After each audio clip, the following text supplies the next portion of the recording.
কবিতার শিরোনাম অনাথির হাসি। মনে পড়ে আজ কোনো একদিন স্কুল ছুটির শেষে দোয়ানায় দুটি ইক্ষু কিনেছি, খাবো বসে হরিষে। সহসা একটি কিশোরী মেয়ে তথা দাঁড়ালো এসে, জীর্ণ শীর্ণ বস্ত্র গায়ে বড়ই মলিন বেশে। আমি অপেক্ষায় আছি, বন্ধু সহিত গিয়েছে দোকানে। ঘণ্টা হয়ে গেল, মেয়েটি তখনও নির্বাক সেখানে।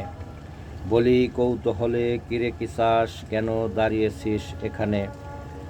সংকোচে বলে, কোরাই মোদের চিবানো ইক্ষু শোভা জাপাই যেখানে। রাগে বলি, তাহে কি কাজ তোর, কি করিস শোভা দিয়ে? কেঁদে বলে, ইক্ষু কেনার সঙ্গতি মোর নাই, তাই মিটাই খোদা শোভা চিবিয়ে।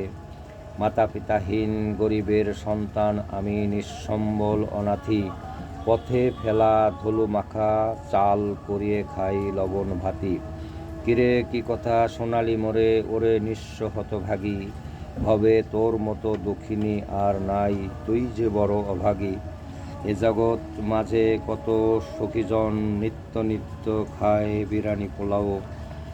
দুঃখ ব্যথা ক্ষুধার জ্বালা কেমন কভু দেখেনি ভুলেও। সোনার খাটে পলসজ্জায় ঘুমায় অট্টালিকায়, ভাবে কোথা বেহেশত এই সেই, এর চেয়ে সুখ আছে কি ধরায়। কেউ খায় পথে ফেলা ভাত কুকুর বিড়ালের সাথে লড়াই করে।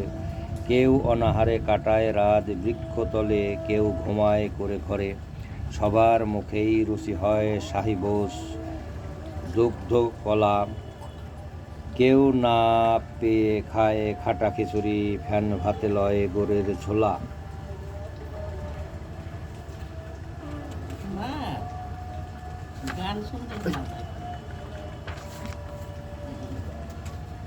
কেন গড়ে স্বর্ণ, কেহ গড়ে স্বর্ণপুরী রত্নপুরী কোটি কোটি টাকায়। কারো জোটে না করে ঘর ছাইতে তৃণলতায়। কেন এই ভেদ বৈষম্য জগৎ মাঝে চলে চিরন্তন? কেন জীব দুঃখ শোকের ভেলায় ভাসে জন্ম জন্মান্তর?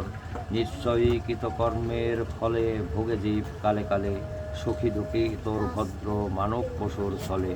গরিব হয়ে জন্ম নেওয়া মহা অভিশাপ, তাই কিরে তোর গর্বে রেখে মরে গেছে বাপ। অভাগিনীর মর্ম ব্যথায় আকুল হলো প্রাণ, মোর হাতের ইক্ষু দুটি করে দিলাম দান। হাতে পেয়ে সেই নগণ্য ধন হলো মহা খুশি, যেন পেল 7 রাজার ধন পূর্ণিমার শশী। হৃদয় মাঝে সেই স্মৃতিটি আজও ওঠে ভাসি, বিশ্ব মাঝে তুলনাহীন সেই অনাথির হাসি।